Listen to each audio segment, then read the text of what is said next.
역사의 뒤뜰 16번째 시간입니다.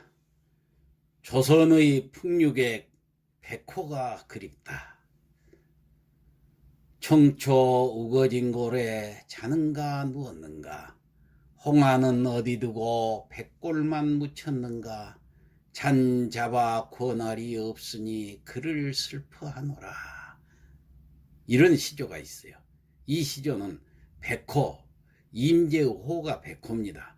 백호 임제가 명기 황진이 있지요. 황진이 묘를 찾아가서 읊은 시조입니다. 그때 임제는 35살, 평안도 도사로 부임하는 길이었는데 개성을 지나다가 평소에 한번 만나보고 싶었던 이 풍류역을 황진이가 겨우 3달 전에 죽었다는 말을 듣고 닭 한 마리하고 술 한 병을 사들고 그녀의 무덤을 찾아가서 제사를 지내주고 이렇게 아쉬운 심정을 시조로 읊었던 것입니다. 명색이 사대부 출신으로 벼슬하는 자가 천한 기생의 무덤에 찾아가서 곡을 하고 제사를 지내고 시까지 읊었다는 소문이 퍼지니까 임제에게는 벼슬아치와 선비들로부터 숱한 비난이 쏟아졌습니다. 그 알량한 양반의 체면을 형편없이 구겨버린 괘씸죄에 걸렸던 것입니다. 하지만은 일세의 풍류남아 백호 임제의 일생에서 그까지 벼슬이 얼마나 높았고 무엇을 지냈는가 하는 것 전혀 큰 문제가 아니었던 것입니다. 나주 임시 명문가에서 태어나서 칼과 검은고의 조유를 싸고 멋과 기백의 풍류 기남아였던 그가, 특히 또 시대를 앞서간 우국지사였던 그가 모두 당대의 그 풍류객 백호 임제에게 따라다닌 그 비범한 수식어였는데, 그런 백호 임제가 그까지 평쯤에는 전혀 개의치 않았던 것입니다.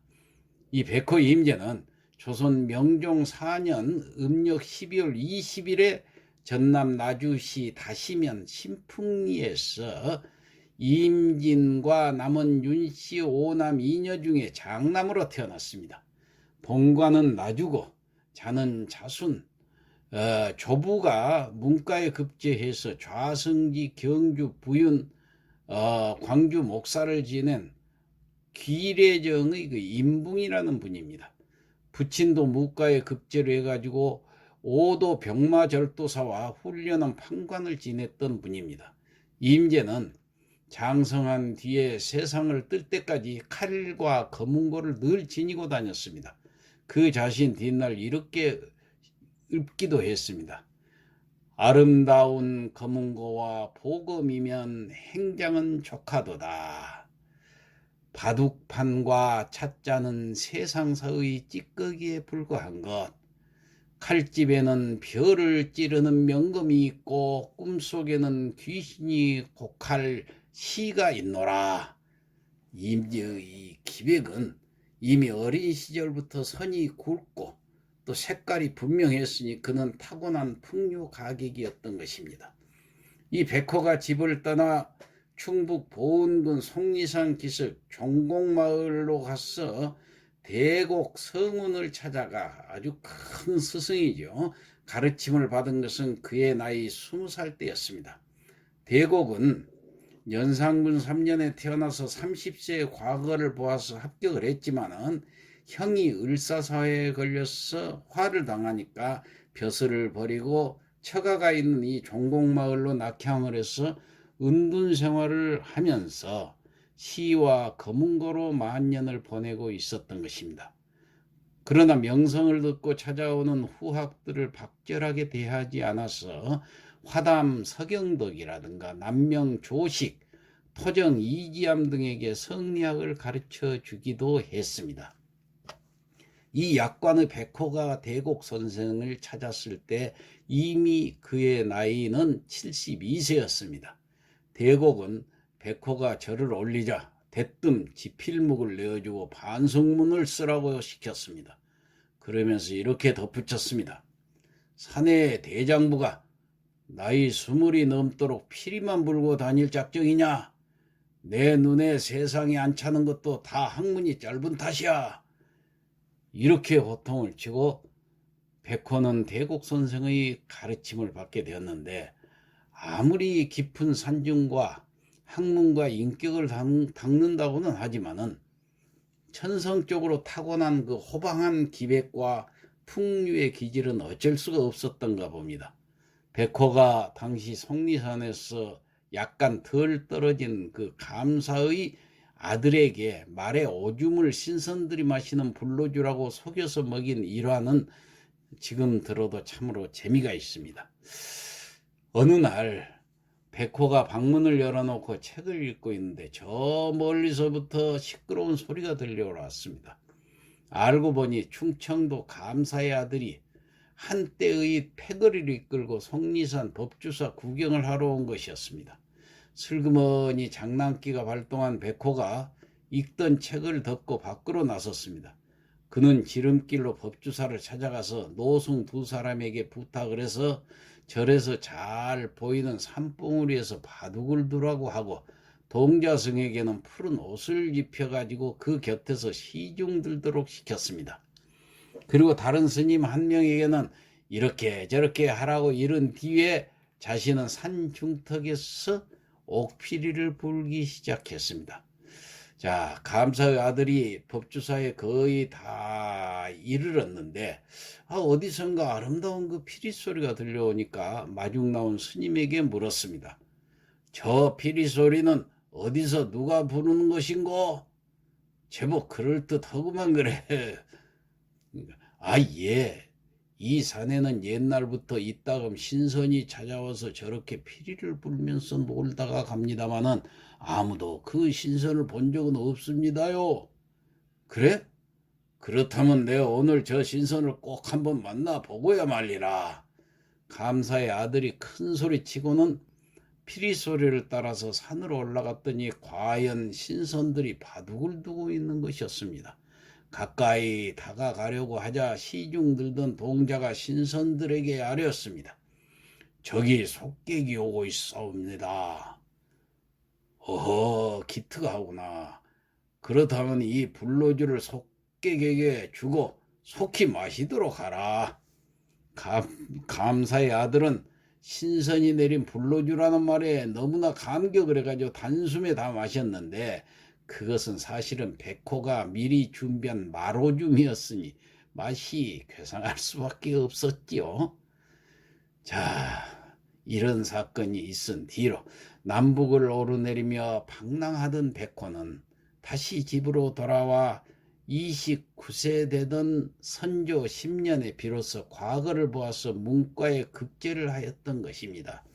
그리고 2년 뒤에 31세 때는 고산 찰방으로 짧은 벼슬살이의 첫 발을 내디뎠습니다.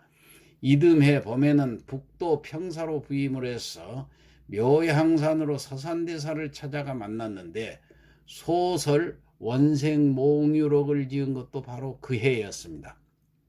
백호는 풍류남아로서 시만 잘 읊은 것이 아니라 원생몽유록을 비롯해서 수성지, 화사 등 3편의 한문소설도 남겼습니다. 특히 그 수성지는 그의 후학으로서 홍길동전을 지은 허균이 천지간의 대작이라고 극찬하기도 했던 소설입니다. 선조 16년 35살 때 평안도 도사를 지냈지만은 그의 벼슬살이는 순탄치를 않아서 채 1년을 넘기지 못했습니다. 하지만 고루한 선비들의 평판에 기가 죽을 백호가 아니었습니다. 예부터 남남북녀라고 했고, 그 가운데서도 평양은 아주 색향으로 이름난 고장이 아니던가요. 평양에서 백호는 감칠맛 나고 시정 넘치는 풍류 일화를 많이 남겼습니다. 특히 그 중에서도 평양 명기 일지매와 한우와의 그 로맨스가 아주 대표적입니다. 백호가 평안도 도사직을 마치고 한우와 마지막 밤을 보내게 되었습니다. 밤이 깊어가자 취흥에다가 시흥이 겹친 백호가 이렇게 시조 한 수를 읊었습니다. 북천이 막다커늘 우장 없이 길을 나니 산에는 눈이 오고 들에는 찬비로다. 오늘은 찬비 맞았으니 어러잘까 하노라. 그러자 한우라는 그 기생이 망설이지 않고 기다렸다는 듯이 이렇게 화답을 했습니다. 어이 어러자리, 무슨 일로 어러자리, 원앙침 비치금을 어디 두고 어러자리, 오늘은 찬비 맞았으니 너가 잘까 하노라. 참 풍류장부와 풍류기생의 정념이 이와 같이 상통했으니 그 다음에 일어난 일은 두말하면 잔소리가 되겠죠. 여튼 일지매의 사연은 또 있습니다. 자, 한우하고 사연도 있지만은 특히 이 아주 일지매는 대단한 기생이었습니다. 평양 근무 시절이 아니라 백호가 이제 서울로 돌아온 뒤의 일인데, 일지매는 재색을 겸비한 당시 평양 제1의 명기였습니다. 그러나 절개가 굳고 자부심이 강해서 웬만한 산에는 거들떠보지도 않았던 기생입니다. 벼슬이 종, 이품, 당상관인 평양 감사의 그 유혹에도 또 위협에도 눈썹 하나 깜빡하지 않았던 기생이 바로 일지매였습니다. 어느 날 서울의 백호에게 절친한 벗인 그 평양 감사가 편지를 보냈는데 안부 끝에다가 이런 대목이 있었습니다. 나도 일지매를 수청 들게 하는데 실패했으니 자네가 와서 한번 꺾어보지 않겠는가. 백호가 이 편지를 받고 며칠 뒤에 남루한 옷을 걸친 초라한 행색으로 생선장사로 변장을 해가지고 평양에 이르렀습니다. 드높은 명성과 달리 일지매의 집은 아주 검소한 초가집이었습니다. 백호가 싱싱한 숭어를 사라고 외치니까 마침 사군자를 치고 있던 일지매가 생선장수 치고는 목소리가 낭낭하니까 마음이 끌려서 계집종을 시켜가지고 집 안으로 들어오게 했습니다. 그런데 싱싱한 생선이라는 것이 한물간 숭어 5마리였습니다. 무리간 숭어를 싱싱하다니 어찌 그런 거짓말을 할 수 있는가? 일지매의 핀잔에 백호가 너스레를 떨었습니다. 처음에야 물이 좋았지요. 그런데 저녁이 되니 한물 같구먼요. 사람 늙으면 쪼그라드는데 생선이라고 안 그렇겠어요. 너무 그러지 말고 팔아주세요. 이런 수작 끝에 때를 쓰다시피 해서 생선을 판 후에 사정해서 그날 밤을 일지매네 문간방에서 보내게 되었던 것입니다. 휘영청 달 밝은 5월, 춘정을 이기지 못한 일지매가 검은고를 뜯었습니다. 그러자 기다렸다는 듯이 문간방 쪽에서 피리소리가 울려와 화음을 이루는 것이었습니다. 도대체 이 깊은 밤중에 누가 저토록 절묘한 가락의 피리를 부는 것일까? 호기심을 이기지 못한 일지매가 일어나서 피리소리가 들려온 곳으로 찾아가 보니까 거기에는 아까 그 생선장수만 코를 골고 자고 있었어요. 일지매가 돌아서며 다시 한수를 또 읊었습니다. 창가에는 복희씨 쩍처럼 달이 밝구나. 그러자 문간방 쪽에서 또 이렇게 대꾸하는 소리가 들렸습니다. 마루에는 태고적 바람이 맞구나. 신기하게 생각한 일지매가 다시 항구를 또 읊었습니다. 비단 이불을 누구하고 더불어 덮을꼬. 그러자 여전히 문간방 쪽에서 이렇게 대꾸하는 것이 아닌가. 나그네 베갯머리 한쪽이 비었네. 어쩐지 수상하더라니. 일지매는 주저하지 않고 자는 척하는 백호에게 쫓아가서 사정없이 잡아 일으켜가지고 안방으로 끌고 들어갔습니다. 그 다음에 일어난 일도 상상하기 어렵지 않을 것입니다. 여튼 이렇게 공리공론과 부귀공명을 배관시하고 솔직담백하게 짧지만은 한 시대를 풍미하고 사라진 천재 풍류가객 백호 임재. 그는 정감어린 시어로만 시속 풍정을 노래했을 뿐만 아니라 남다른 우국충정으로 비분 강개하는 시도 많이 남겼습니다. 백호는 별 볼 일 없는 벼슬길에서 투각을 나타낸 이도 아니요, 흔해 빠진 선비들처럼 음풍농월로 허송세월한 사람도 아니었습니다. 그는 진심으로 나라와 결의를 걱정한 고미한 인품의 우국지사였으며 탁월한 문장가였는가 하면은 진정으로 풍류를 사랑한 멋쟁이였습니다. 평안도 도사에 이어서 예조 정랑에 임명되어 서울로 올라온 백호는 얼마 뒤 사직하고 전국의 명산대천을 찾아 팔도 강산을 주유천하하기 시작했습니다. 벼슬살이를 시작할 무렵부터 시작된 동서당쟁이 점점 신해가는 꼴을 보고 벼슬길에 완전히 정이 떨어져 버렸기 때문입니다.